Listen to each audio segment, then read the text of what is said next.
Allez, c'est parti. Bonjour tout le monde. Donc, désolé pour ce petit contretemps technique, ça arrive encore. Tout d'abord, merci à Aline et à Thomas et aux organisateurs du Salon de la Data de m'avoir gentiment proposé de venir faire ce talk ici avec vous. Donc, qui suis-je Donc, je suis Alexia Audvar, je travaille dans une société qui s'appelle Equito. Equito, on est basé à Toulouse. On a un cabinet de conseil et d'expertise en développement informatique. Et on est également un studio de start-up. Je travaille essentiellement sur les problématiques de valorisation de données. Je suis également la présidente du Meetup Toulouse Data Science. Je pense que des Meetup, vous devez en avoir plein à Nantes, vu la belle semaine digitale que vous organisez. Et je suis également l'une des co-organisatrices du DevFest. Donc ça, pareil, vous connaissez bien à Nantes. Donc nous, on essaye de vous prendre un petit peu en modèle, parce que c'est notre deuxième édition. Donc pour l'instant, on est à un jour et 500 personnes attendues. Vous, je sais que vous êtes sur un événement beaucoup plus grand. Voilà pour les présentations. Du coup, aujourd'hui, je vais vous parler de machine learning. Donc l'objectif de la présentation, c'est que vous puissiez sortir de cette salle en comprenant ce que c'est. Donc j'espère que je vais y arriver. Je compte sur vous, du coup. La première partie, ça sera des définitions, pour comprendre un petit peu tous les mots de ce buzzword qu'est le machine learning. Après, on verra les approches. Après, on verra tout ce qui est méthodologie, les différents courants de pensée du machine learning. Et puis, on finira par les outils et les frameworks pour faire du machine learning. Voilà. Donc on va essayer d'aller un petit peu plus vite que ce qui était prévu pour rattraper le temps un petit peu perdu, mais j'espère que ça ira. Donc avant toute chose, qu'est-ce que c'est qu'une data? Donc ça c'est une question qu'on se pose peut-être pas assez souvent. On est au salon de la data, tout le monde parle de data, mais finalement qui c'est qui a réfléchi vraiment à ce que c'était qu'une donnée? On ne sait pas trop. Une donnée, en fait, donc en anglais c'est data, et data c'est le pluriel d'un mot latin qui s'appelle datum. Et datum, ça représente un fait. Et les data, en fait, c'est un ensemble de faits qui vont permettre d'arriver à une conclusion.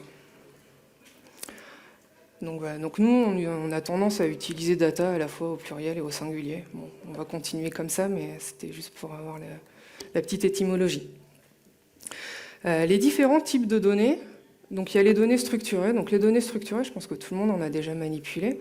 C'est des données tabulaires, des données qu'on va avoir dans une table où on va avoir des colonnes et des lignes.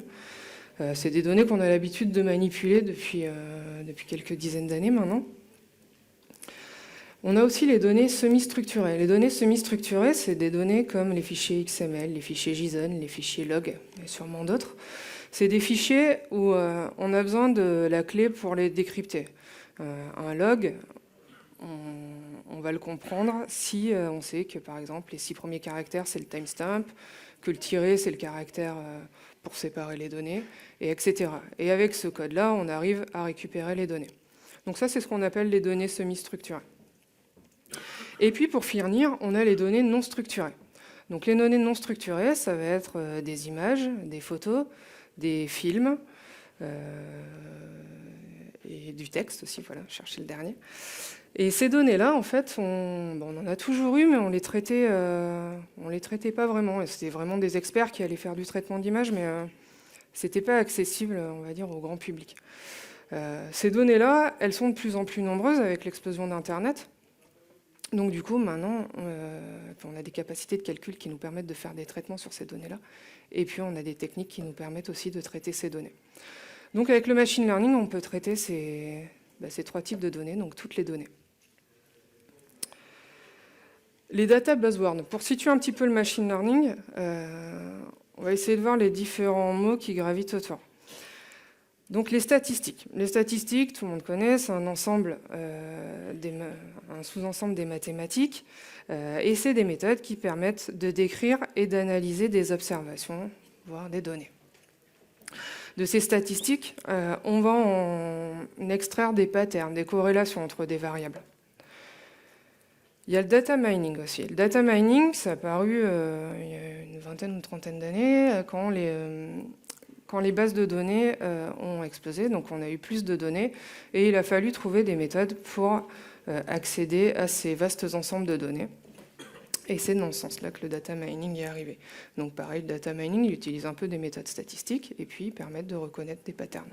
Donc des patterns, c'est des structures, des motifs, des corrélations. Le machine learning, on peut qualifier ça comme la science de la prédiction. C'est donner la possibilité à une machine d'apprendre à partir de données sans qu'elle soit explicitement programmée pour. Donc la machine va apprendre toute seule. Donc c'est ce qu'on verra dans les slides suivants. Et le machine learning est un sous-ensemble de l'intelligence artificielle. L'intelligence artificielle, il y a sept grandes parties, dont le machine learning. Et le dernier mot, dont vous avez sûrement entendu parler aussi, c'est le deep learning. Donc le deep learning, c'est un tout petit sous-ensemble du machine learning. Sa spécificité, c'est qu'on va apprendre, l'apprentissage va se faire par couche. Donc sur chaque couche, on va apprendre un petit peu plus. Donc par exemple, si on prend une image, au début, on le donne à la première couche, peut-être qu'il va découvrir des angles. Après, il va peut-être retrouver des lignes. Puis après, il va retrouver des formes, puis des motifs. Tout ça pour arriver à reconnaître je sais pas, une voiture, par exemple. Donc voilà, c'est un apprentissage par couche, et on dit que c'est deep parce que c'est profond. Et ça s'applique, enfin, c'est les technologies des réseaux de neurones donc, qui existent depuis 1950, je crois. Donc c'est des choses qui sont... Enfin, les réseaux de neurones, c'est vieux, mais le deep learning, c'est récent, parce qu'en fait, le fait de pouvoir faire autant de calculs sur des couches demande des capacités de calcul qu'on n'avait pas forcément dans les années 50 ou 60. Puis il y a eu des progrès aussi qui ont fait que maintenant, il y a le deep learning. Alors revenons à notre machine learning, parce qu'on est là pour ça. Donc je vous ai dit, le machine learning, c'est donner la possibilité à une machine d'apprendre sans qu'elle soit explicitement programmée pour. Donc pour qu'elle apprenne, la machine, c'est quand même pas totalement magique, il faut lui donner des données. Donc les données, c'est ce qu'on appelle l'expérience. Donc par exemple, là je vous ai mis différents datasets qu'on peut lui donner, donc des jeux de données. Donc on peut avoir le prix d'une maison, on peut avoir des images, on peut avoir la transaction d'un client, on peut avoir le clickstream. Donc le clickstream en marketing, c'est les chemins qu'empruntent les internautes sur un site web. Donc voilà, donc on peut avoir différents datasets. Une fois qu'on a ces données, si on les donne à la machine, elle ne va rien en faire, parce qu'en fait, il faut quand même qu'on lui dise la tâche qu'on veut effectuer. Donc ça, c'est le deuxième item. Donc par exemple, pour le prix des maisons, on va vouloir prédire le prix. Pour les images, on va vouloir les catégoriser. Pour les clients, on va vouloir les segmenter. Et pour l'internaute, on va vouloir optimiser le flux des utilisateurs pour qu'ils naviguent le mieux possible dans notre site. Donc là, on a nos données, on sait la tâche qu'on veut faire, mais par contre, il faut qu'on sache si la machine, elle apprend. Pour ça, on a ce qu'on appelle un indice de performance. Donc on définit en fonction de la tâche qu'on veut faire. Donc par exemple, pour la prédiction de prix, ça va être savoir si les prix sont corrects, les images si elles sont correctement regroupées, les clients si les groupements sont cohérents, les internautes, voir si les KPI du site web sont meilleurs, etc. Donc ça nous amène à une définition que vous trouverez très rapidement sur le net si vous cherchez la définition du machine learning, qui est une définition de Tom Mitchell, qui dit qu'en fait, on sait qu'un ordinateur apprend si plus on lui donne d'expérience et avec une tâche définie, son indice de performance est meilleur. Donc là, peut-être que je vous ai perdu. Donc, pour ça, j'ai un petit quiz. Donc le quiz, je vais vous donner des items et il va falloir me dire, me retrouver l'expérience, la tâche et l'indice de performance. Donc le but là, c'est de construire un programme qui détecte si les emails sont des spams ou pas des spams. Donc les 3 items, c'est classifier les emails en spam et pas spam, avoir un dataset de données labellisées en spam et pas spam, et le nombre d'emails correctement classifiés. Donc la tâche, c'est la première, exactement. Donc la performance, la dernière, bravo. Et l'expérience, la deuxième. Vous êtes très fort, merci, bravo.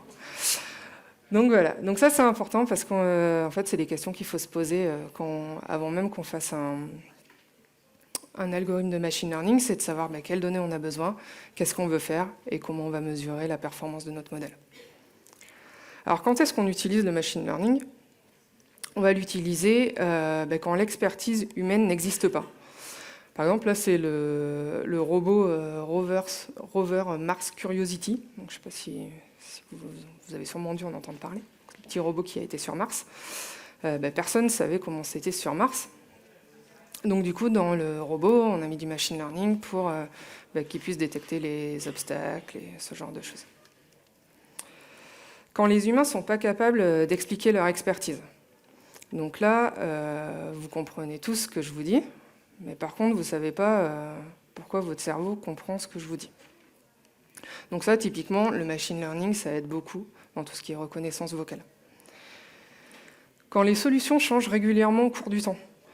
Là, par exemple, on a un routage de réseau. Il peut arriver qu'il y ait une machine qui tombe ou quoi que ce soit. Du coup, le routage, il va se recréer. Ça, on peut utiliser du machine learning pour optimiser le routage. Et dernier cas, c'est quand les solutions doivent être adaptées à des cas particuliers. Donc, par exemple, les empreintes biométriques, on a tous des empreintes différentes. C'est très difficile de faire un programme informatique pour chacun d'entre nous. Donc, du coup, le machine learning réussit à apprendre ça. Qu'est-ce qu'une feature? Donc, une feature, c'est juste un élément ou une dimension d'un jeu de données. Donc, un jeu de données, qu'on prenne des données structurées, non structurées ou quoi que ce soit, à la fin, ça finit toujours dans une table. Et donc, en gros, une feature, c'est une colonne de votre table. Qu'est-ce qu'un modèle? Donc, un modèle, c'est une représentation mathématique de relations entre les informations d'un jeu de données. Donc là, je vais vous afficher des données sur un jeu qui est très simple. C'est la taille de la maison et le prix. Donc voilà des données. Maintenant, je calcule un modèle. Donc un modèle, par exemple, ça pourrait être un truc comme ça. Un truc qui relie tous les points. Et donc, si on veut prédire le prix d'une maison, il suffit juste qu'on se dise, bon, je veux une maison de tant de mètres carrés. Hop, on arrive ici, on a le prix. Sauf que là, si j'arrive ici, j'ai ce prix-là, mais ici, j'ai le même prix. Donc déjà, mon truc, il me semble un peu bizarre, parce que ça veut dire que pour deux tailles de maisons différentes, j'ai le même prix. Vous allez me dire, j'ai pas assez de données, ce qui est vrai. Mais là, l'idée que je voulais vous montrer, c'est qu'en fait, cet algorithme, on dit qu'il n'est pas généralisable. C'est-à-dire qu'il marche très très bien pour les données, mes données de mon jeu d'entraînement, de mes données qui ont permis de construire mon modèle. Par contre, il ne va pas du tout être bon pour me prédire des données du futur. Donc pour ça, en fait, une représentation avec une droite comme ça, c'est beaucoup mieux parce que ça nous permet d'avoir les informations qu'il faut. Les modèles, ils ne sont pas aussi simples que ça, parce que sinon, tout le monde pourrait être data scientist et il n'y aurait pas la question de trouver son data scientist. Donc on peut arriver sur des modèles qui vont être très compliqués, des modèles qui ne seront pas forcément interprétables. Donc ça, c'est un autre débat. Et puis des fois, on peut avoir une problématique où le machine learning ne résoudra pas le problème. Ça peut arriver. Les modèles, ils ne sont pas magiques, quoi. Voilà. En machine learning, on utilise deux types d'algorithmes. Donc le premier, ça va être l'algorithme d'apprentissage. L'algorithme d'apprentissage, il va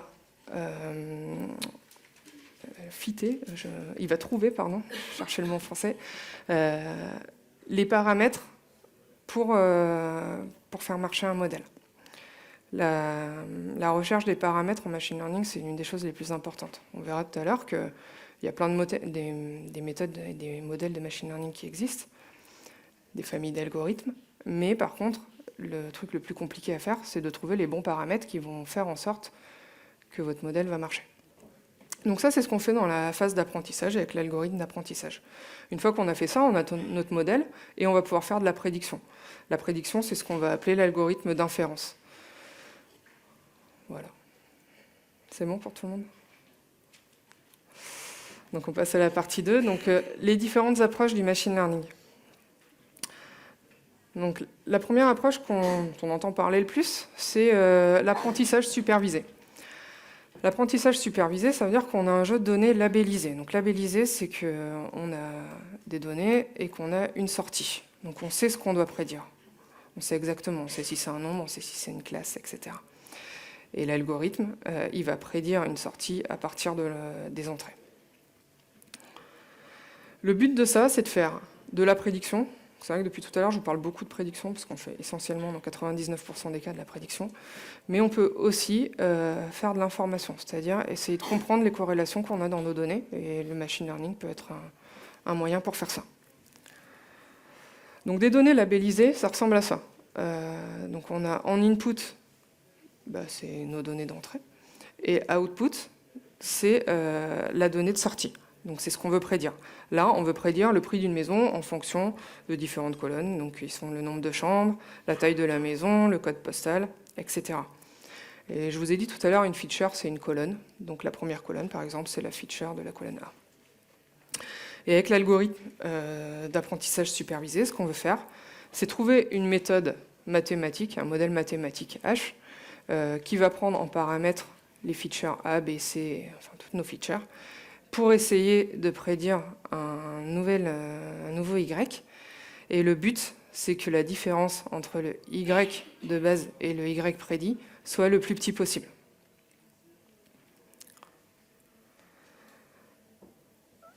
Donc là en haut, nous avons nos données d'apprentissage. Donc elles sont labellisées, on sait ce qu'on doit prédire. Nos données, elles arrivent telles quelles. Si c'est une image, on a une image avec ça. Donc une image, c'est une somme de pixels, enfin une matrice de pixels. Donc ce qu'on va faire, c'est qu'on va créer des feature vectors, c'est-à-dire que l'image, par exemple, on va l'aplatir. Et puis, on va donner donc, ces feature vectors et ces labels à une brique qui s'appelle Machine Learning Algorithm. Cette brique, elle va nous sortir un modèle. Ce modèle, en fait, on va l'utiliser ensuite pour, à partir de nouvelles données où on veut prédire quelque chose. Donc ces nouvelles données, pareil, on va les rendre interprétables par un ordinateur. Donc on va créer des feature vectors.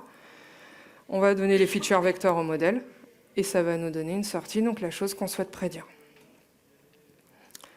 Les algorithmes supervisés, il y a deux grands types de problèmes qu'on peut résoudre avec. Les problèmes de type classification. Donc en fait, on va prédire une classe. Donc une classe, par exemple, ça va être rouge, jaune et bleu. Ou voiture, avion et bateau.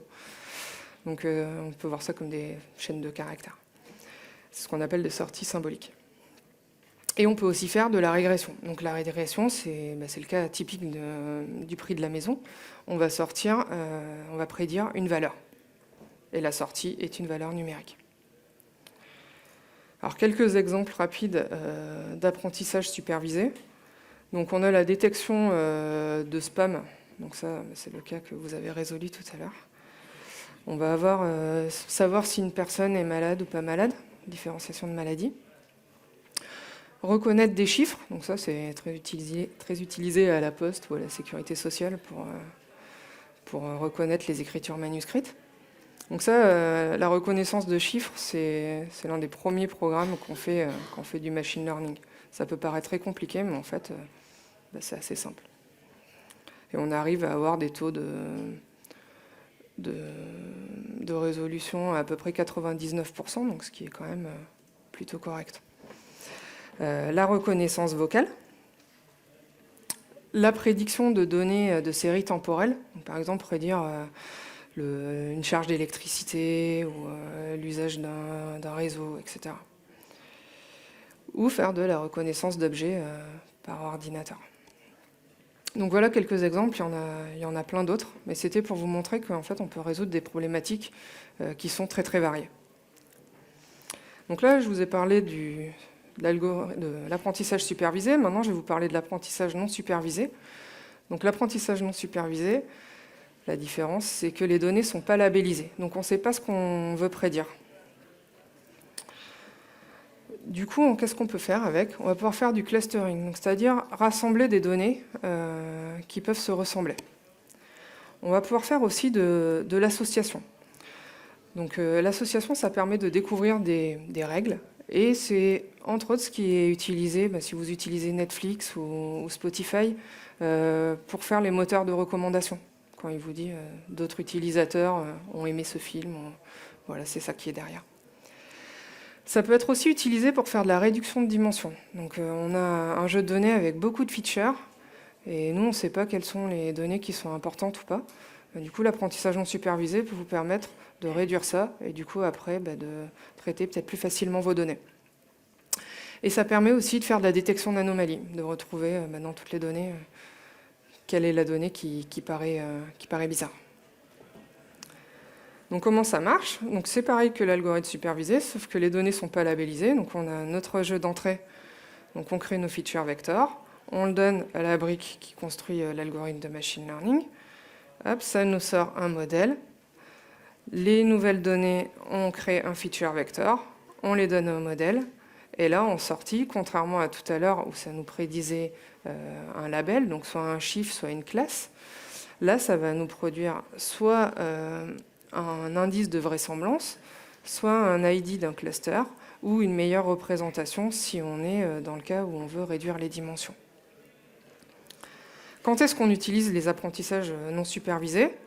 Donc ça va être dans la segmentation client. Donc vous avez votre panel de clients et puis vous essayez de faire 3 groupes, mais vous ne savez pas sur quels critères. Ben ça, par exemple, l'algorithme non supervisé, il est très fort pour faire ça. Pour faire de la reconnaissance d'images, donc par exemple, quand vous prenez votre téléphone et que vous faites une photo, des fois, il vous met un petit carré là. Là, typiquement, on est dans du non supervisé, ce qui ne vous met pas la personne que c'est, il vous met juste, il y a un visage, il a détecté un visage. Et les systèmes de recommandation. Le troisième type, c'est l'apprentissage par réenforcement. Alors ça, c'est un petit peu plus compliqué. Et c'est vraiment ce qui a le vent en poupe en ce moment. Tous les papiers de recherche parlent souvent de ça. Donc là, vous avez un agent. Un agent, c'est ce que vous souhaitez contrôler. Cet agent, on va lui faire des actions. Donc il fait quelque chose et il interagit sur un environnement. Du coup, une fois qu'il a interagi sur l'environnement, son état va changer. Et l'environnement va lui attribuer une récompense. Et de là, en fait, on essaye de maximiser ces récompenses et de faire en sorte que l'agent apprenne à vivre de mieux en mieux dans l'environnement. Donc là, c'est sûrement un petit peu compliqué. Vous êtes toujours là, mais je sens que vous êtes perplexe. Les environnements, ça peut être très varié. Ça peut être un environnement stochastique. Donc stochastique, c'est aléatoire. Par exemple, Tetris. Si vous voulez faire décoller la fusée en Tetris, il faut utiliser ce type d'algorithme, si vous n'êtes pas assez fort pour le faire à la main. Ça peut aussi être quand vous vous battez face à un adversaire, comme un jeu d'échecs ou un jeu de Go.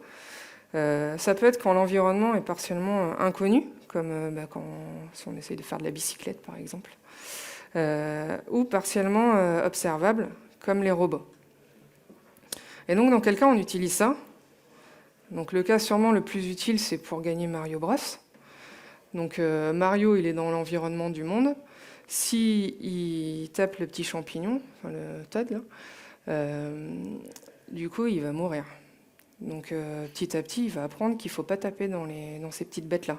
Par contre, il va aussi apprendre que s'il saute et qu'il chope un champignon, là, il va grandir. Et ça va l'aider à récupérer la princesse. J'avais toujours rêvé de faire ça dans une conférence. Donc, il y a également des applications dans la robotique. Et puis, sûrement l'une des choses qui est le plus connue, c'est AlphaGo. Donc, c'est Google qui avait fait une intelligence artificielle qui s'appelait DeepMind. Et c'est un ordinateur qui a battu un joueur de jeu de Go. Donc voilà, ça utilise ce type-là, parce que l'environnement change régulièrement. Et le dernier type, c'est l'apprentissage semi-supervisé. Donc, c'est-à-dire que vous avez des données en entrée qui sont à la fois labellisées et non labellisées, et puis vous allez utiliser des machines d'apprentissage d'apprentissage supervisé et non supervisé pour sortir de la valeur de ces données. Voilà. Je ne sais pas trop combien je suis dans le temps, parce que... Il me reste combien de temps? 20 minutes. Parfait. Donc les méthodes du machine learning. Donc la première chose, c'est récupérer des données. Les données qu'on récupère, on appelle ça des raw data, c'est-à-dire des données brutes. Donc ces données-là, en général, elles ne sont pas exploitables telles quelles parce qu'il va y avoir des données manquantes, il va y avoir des données aberrantes, va y avoir des données peut-être qui seront du texte, il faudra le transformer en entier, etc. Donc pour ça, en fait, on a une phase de nettoyage et de préparation de données. On ne va pas rentrer dedans maintenant, mais bon, il faut que vous le sachiez.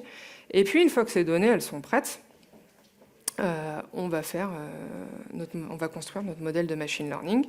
Et puis, une fois qu'on aura notre modèle, on pourra faire de la prédiction. Donc, pour info, sur un projet de machine learning, on passe très très peu de temps à construire le modèle. On passe vraiment beaucoup de temps à récupérer les données, à les nettoyer et à les rendre exploitables. Donc voilà, ce qui est un peu dommage, parce que la partie la plus fun, c'est quand même de construire le modèle. Mais il faut les données, c'est la clé d'entrée. Alors nous, on a récupéré nos données, elles sont toutes propres, c'est parfait. Donc maintenant, on veut construire notre modèle. Donc pour ça, on va faire une phase de feature engineering. Donc la phase de feature engineering, c'est-à-dire qu'on va peut-être recréer des nouvelles features à partir de celles qu'on a, parce que ça nous semble pertinent. Par exemple, je sais pas, on a des données avec un code postal et on se dit ça serait bien d'avoir le numéro du département. Bon ben voilà, on peut le faire dans cette phase-là. On peut faire plein d'autres choses. Une fois qu'on a fait ça, on va séparer notre jeu de données en 3 parties. En train, validation et test. Bon, il n'y a pas vraiment de règles sur la proportion, mais je dirais que 60% pour du train, 20% pour de la validation et 20% pour du test, c'est plutôt bien. Donc là, on va prendre notre jeu de train, et puis on va construire un modèle. Et puis, donc un modèle, ça a un hyperparamétrage, donc on va mettre quelques hyperparamètres.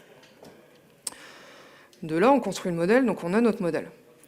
Là, on va prendre le jeu de validation. Le jeu de validation, il n'a pas du tout servi à construire le modèle. Donc le modèle ne connaît pas ces données, elles sont nouvelles pour elle. C'est un peu comme si on faisait une phase de prédiction. Et en fait, cette phase-là, elle nous permet donc de récupérer un résultat et de voir si notre algorithme il est généralisable. Si vous vous souvenez de la courbe de la maison, on est exactement dans ce cas-là.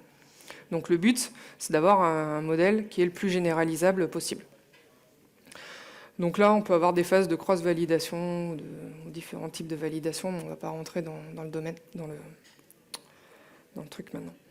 Donc une fois qu'on a nos résultats de la validation, soit ils sont corrects et c'est super, mais souvent ça ne marche pas comme ça, c'est un processus assez long et assez itératif. Souvent, on a besoin d'aller rebouger un petit peu les features, en recréer des nouvelles ou en enlever. Tuner les hyperparamètres, donc essayer de les affiner. Donc ça, c'est un travail qui est assez long. Et on fait ça autant de fois que nécessaire jusqu'à temps d'avoir un résultat de validation qui semble à peu près correct. Donc le résultat de la validation, on sait qu'il est correct. Vous vous souvenez de l'indice de performance du début? En fait, c'est quand notre indice de performance il correspond à ce qu'on attend. Donc une fois qu'on a fait ça, pour être sûr que notre modèle, en fait, il n'est pas trop appris de notre jeu de validation, on garde un jeu de données qu'on appelle test, et ce jeu-là, on le redonne au modèle, et on récupère un résultat, et on compare pour voir si on a bien un modèle qui est généralisable sur un nouveau jeu de données. Donc voilà un petit peu le processus pour faire du machine learning, pour la phase d'apprentissage. Alors là, je ne vais pas faire de la pub pour Microsoft, mais un petit peu quand même. Parce qu'en fait, ils ont fait cette feuille que vous trouverez facilement sur Internet, qui est très bien faite parce que vous êtes ici, donc vous êtes au start, et vous avez un problème. Vous voulez faire du machine learning, mais vous ne savez pas quel algorithme utiliser. Donc pas très compliqué. Vous voulez prédire une valeur. Donc là, vous êtes dans un cas typique de régression sur de l'apprentissage supervisé. Vous suivez la flèche, et puis là, il vous propose quelques modèles qui vous permettent de faire ça. Si vous voulez prédire des catégories, après, il faut savoir si vous voulez prédire que 2 catégories, juste je vais sain et malade, ou si je veux prédire avion, bateau et voiture. Donc si je veux prédire 2 catégories, je vais ici. Si je veux prédire 3 catégories, je vais ici. Et comme ça permet un petit peu de savoir quel algorithme on va utiliser. Si on est dans le cas des apprentissages supervisés, on peut faire soit du clustering, soit de la détection d'anomalies.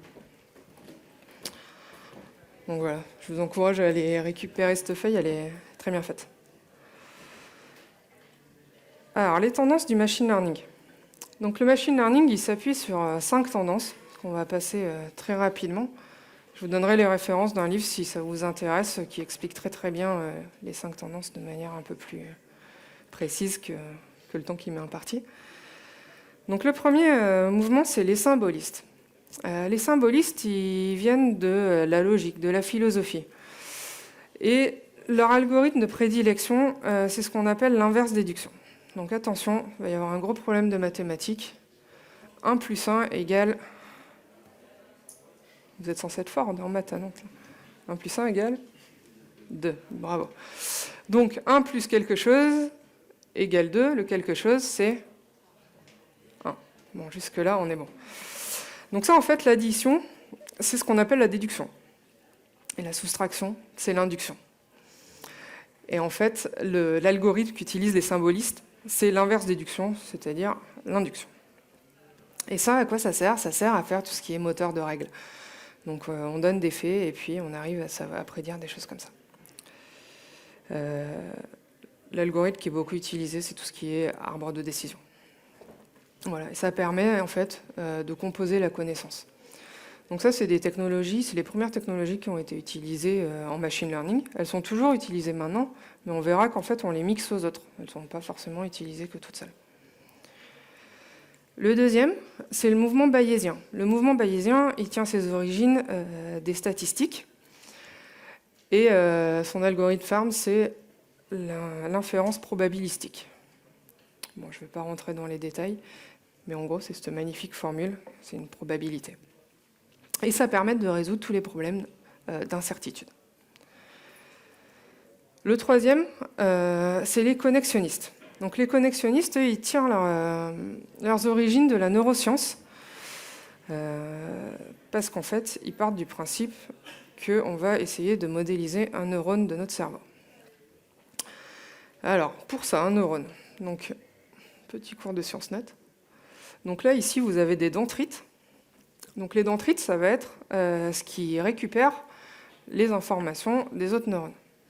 Après, vous avez au centre le corps de la cellule, et puis le grand truc que vous voyez là, c'est l'axone.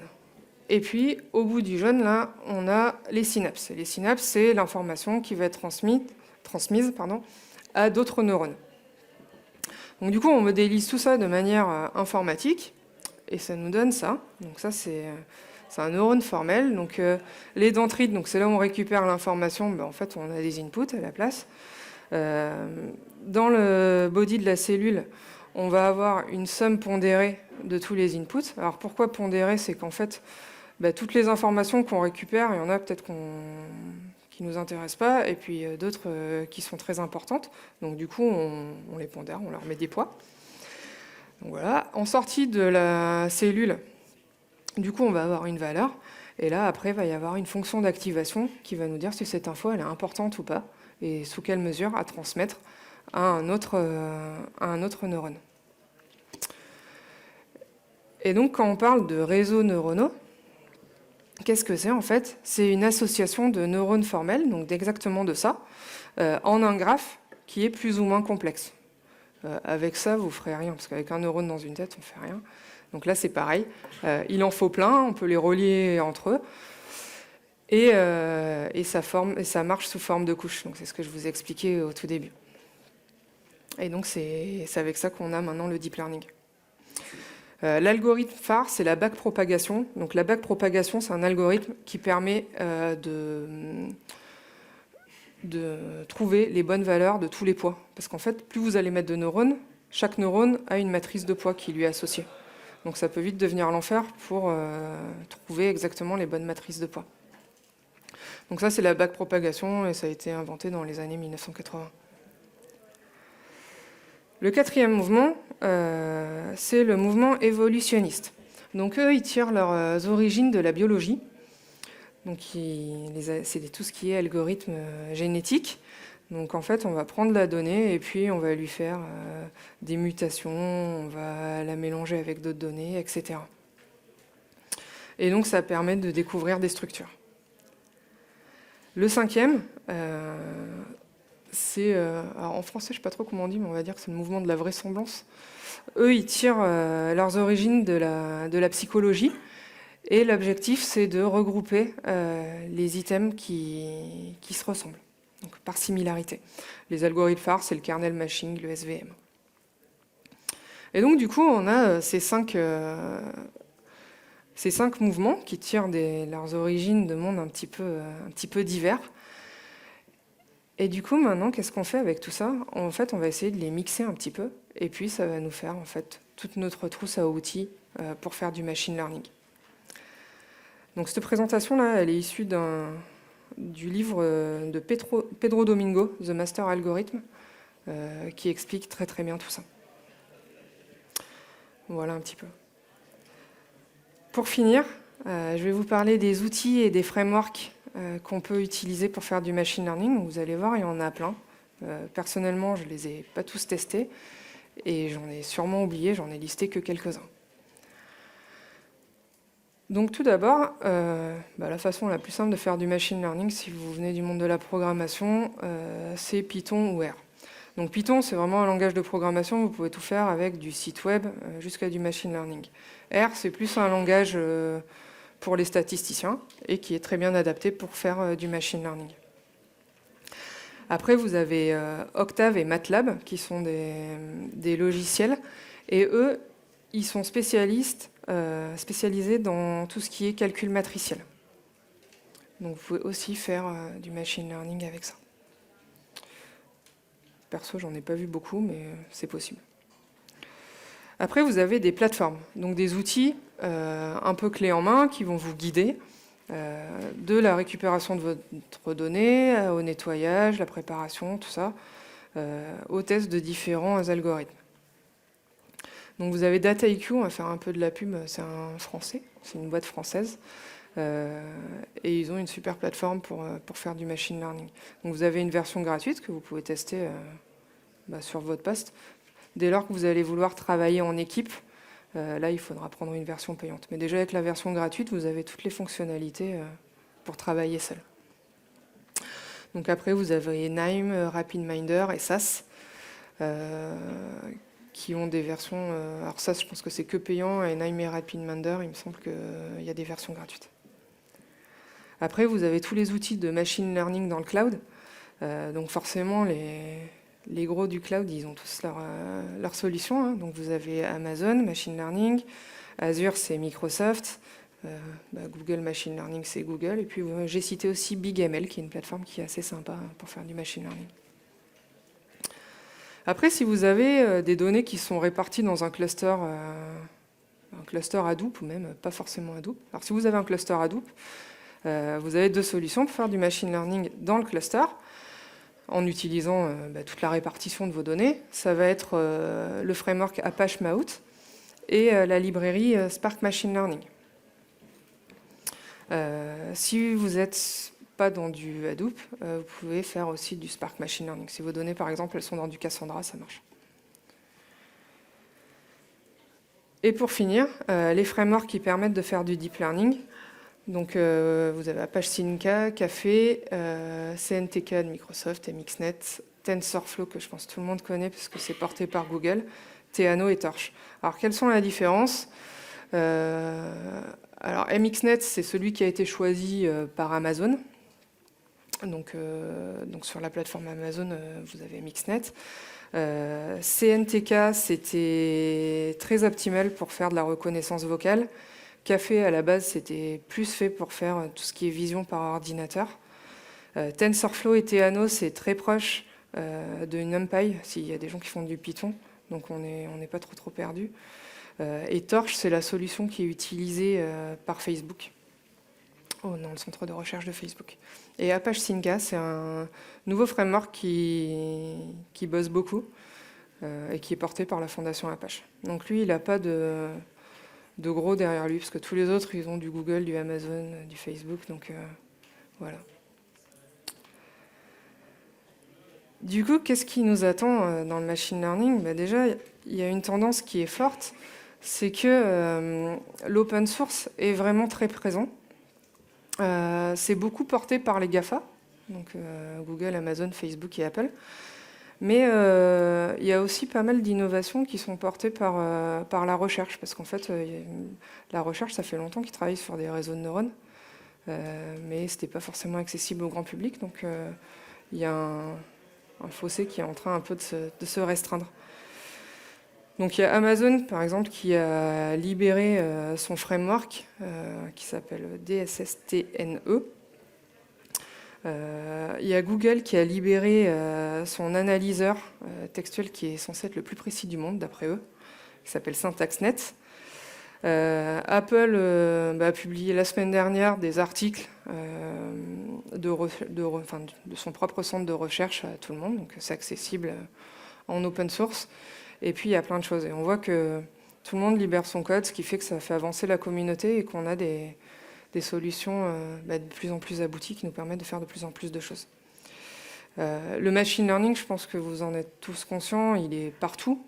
Il vous suit, si vous avez un téléphone déjà, vous en utilisez. Et vous allez en utiliser de plus en plus parce que depuis, ça doit être mars-avril, TensorFlow marche sur Android. Parce qu'avant, en fait, on ne pouvait pas mettre de TensorFlow sur Android. Il fallait envoyer vos données sur un serveur qui avait un TensorFlow et qui vous renvoyait vos données après sur votre device mobile. Alors que maintenant, non, l'intelligence, enfin le modèle sera dans votre téléphone. Forcément, si Android a fait ça, Apple a fait la même chose avec un truc qui s'appelle Core ML.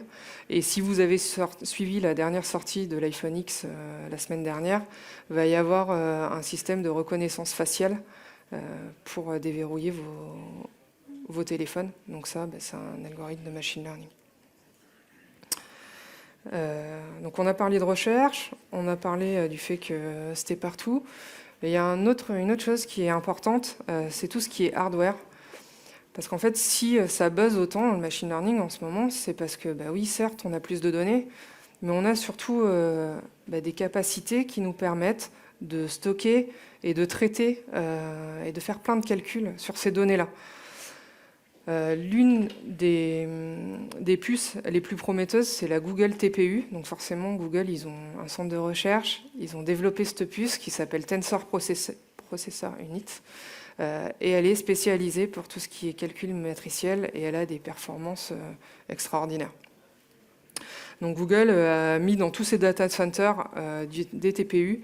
Ça leur a évité de construire 3 fois plus de data centers. Parce qu'en fait, ils arrivaient à faire plus de calculs. Voilà. Dans cette conclusion, on aurait pu parler de plein de choses. On aurait pu parler d'auditabilité du code, parce que forcément, le machine learning, ça entraîne plein de questions d'éthique et de savoir qu'est-ce qu'il apprend. Parce que ça, en fait, c'est bien beau de donner toutes nos données à une machine, mais il faudrait être sûr qu'on ne crée pas un monstre. Voilà. Du coup, je voulais terminer par cette petite phrase d'un Français, Yann Lequin, je ne sais pas si vous connaissez, c'est le directeur du laboratoire de recherche de Facebook.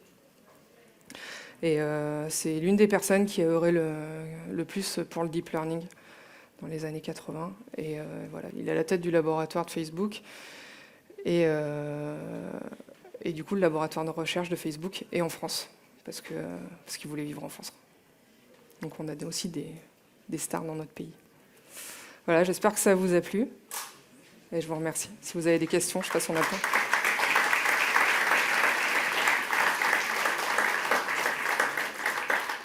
Je sais pas si on a le temps pour des questions. 5 minutes.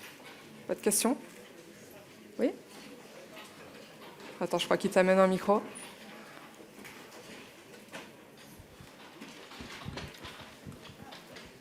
Bonjour. Moi j'avais une petite question sur les différents algorithmes. Alors autant l'algorithme par renforcement, j'ai bien compris que la machine apprenait quelque chose, puisque du coup il y avait une action derrière, et elle pouvait être récompensée ou non, et du coup on peut programmer quelque chose pour faire évoluer son comportement. Mais autant sur les autres algorithmes d'apprentissage, donc l'algorithme supervisé, non supervisé et semi-supervisé, en fait j'ai compris qu'on créait un modèle, qu'on donnait ce modèle à une machine. Mais le modèle était plus ou moins créé par un humain, donc certes à l'aide d'un logiciel. Mais derrière, la machine ne fait qu'exécuter ce modèle. Et j'ai pas vu en tout cas dans la présentation, l'indice de performance dont vous avez parlé avant, et du coup, j'ai pas retrouvé cette notion d'apprentissage. Et du coup, est-ce que vous pouvez... Ok, ouais, bien sûr. Alors en fait, dans les algorithmes supervisés et non supervisés, on va donner nos données à notre modèle et on va avoir un score de validation. Vous vous souvenez de ce slide-là?